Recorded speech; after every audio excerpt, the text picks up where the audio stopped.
guys, welcome back to the Lycan Project. Today I'm doing my 2019 December wrap up. I'm sorry it's a bit late. There's just some stuff that was happening behind the scenes that took priority. So I have 5 books physically. I also have an audiobook and an ebook I went through. So I'll start with the 2 library copies I had.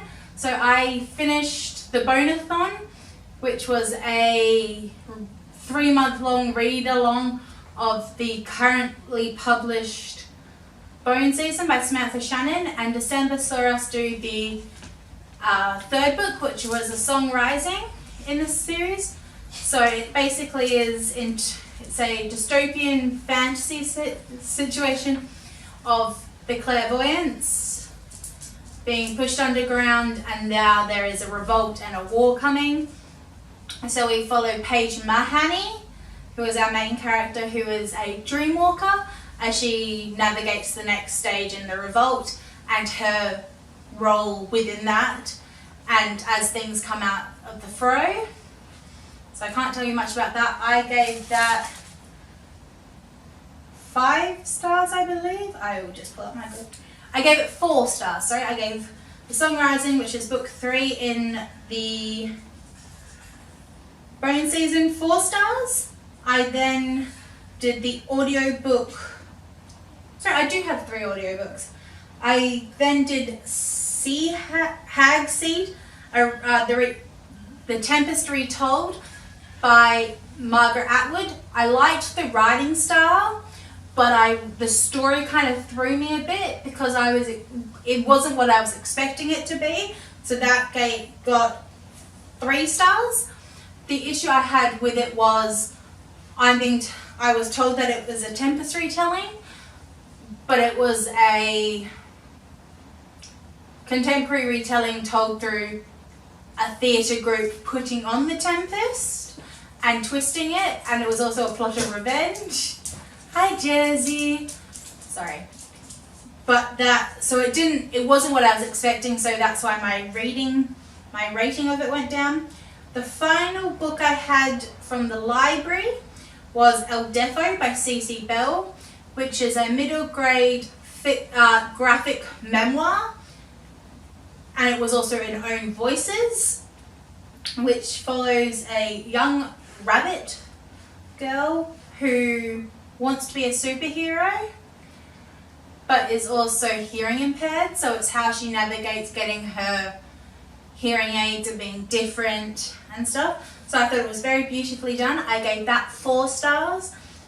The next Own Voices book I had was trying to finish off my nonfiction November TBR, which was A Long Way Gone by Azzelm Baha, which is the true story of a child soldier. I dipped in and out of this both physically, and then I was lucky enough to get the audiobook from my library at the same time, which is read by the author. So it's beautifully done in terms of the inflections are at the right spot, the emotions that were, as he's telling his story, hit at the right points. I did give this 4 stars. I do find it difficult at times when I am rating an Own Voices nonfiction, purely because I'm judging someone's story.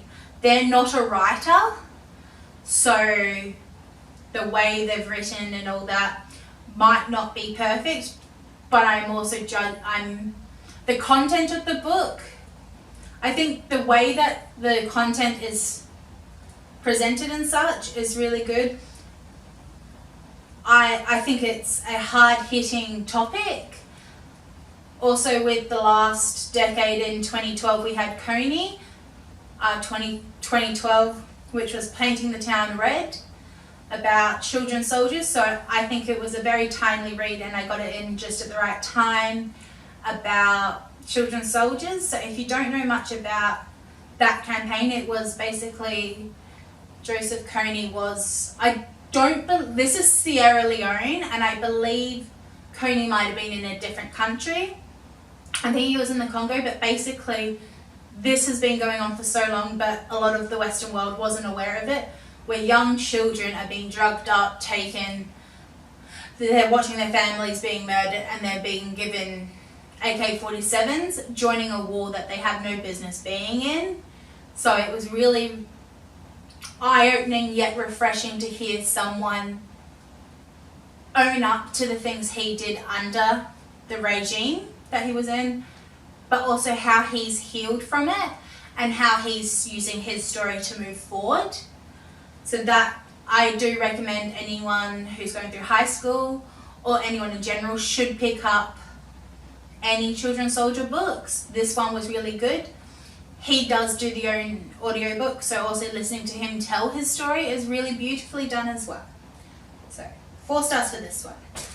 I then finished off the year with Children of Blood and Bone and the 7th. So I will talk to you about the Children of Blood and Bones first. I gave this 3 stars. It's a big hefty debut that came out in 2018. It's the first in, I believe, a series. The second book has just been released. I struggled with this. I picked it up and put it down since February, which is why it has a low rating. I found it a bit jarring at times, but I did also enjoy it. It is a West African inspired fantasy with elements of Avatar: The Last Airbender, about magic's been eradicated from the world and a young girl is going on a quest to reinstate magic within her lands. It is a good book. I do understand the hype around it. I just found the fact if I picked it up in February and it took me all of the remaining of the year to actually finish it, dampen it. The fact if I could put it down for 2 or 3 months before picking it back up is why it got a lower rating. So please don't come for me. The other one is The 7th, which is a self-published Australian author of S.D. Wosley. It's a paranormal where you follow Mimi, who is 16 years old. She sees ghosts. She goes to a new school, gets put into the gifted program. The gifted program at the school is actually for children who have supernatural gifts, making Mimi their 7th and completing their coven. So I found it quite interesting. They all had different talents, so it was quite interesting to see how different paranormal talents bent and tied in. I will be going on to the 2nd book in this, which is The Rift. So I quite enjoyed it. I then did, at the beginning of the month, I finished up The Hammer of Thor by Rick Riordan, which is the 2nd book in a trilogy of Magnus Chase, which is his Norse mythology retellings, where we follow an hag-seed, who's basically a valiant person who died a hero's death, is going to Valhalla. He's now trying to navigate Loki and assisting Thor and things and stopping Ragnarok from happening. There is some representation in here that is, I think, done very nicely and very respectfully. You have a gender fluid character, you have a Islamic character, and how they deal with the cultural aspects of their life, as well as balancing some of the fantastical elements. There is also deaf representation in this book, which I think is handled respectfully with how that is integrated into the character, and he is more than just being a deaf character.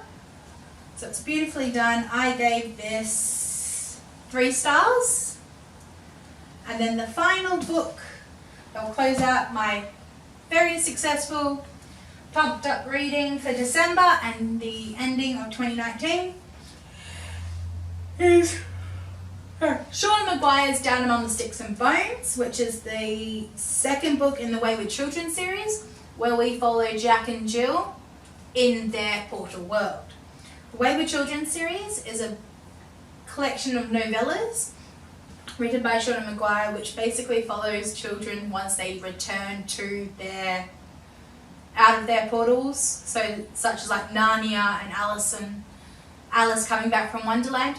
How did the children reintegrate back into our world? If they can't, what happens?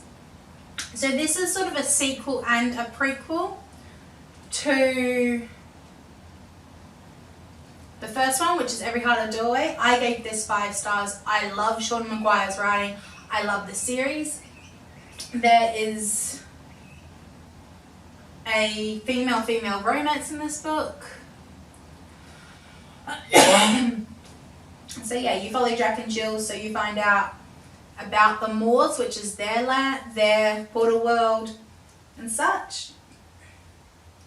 And all in all, that's good. I do recommend this series to anyone. So thank you, goodbye. No, thank you, and use your voice to create positive change in the world. Thank you and goodbye.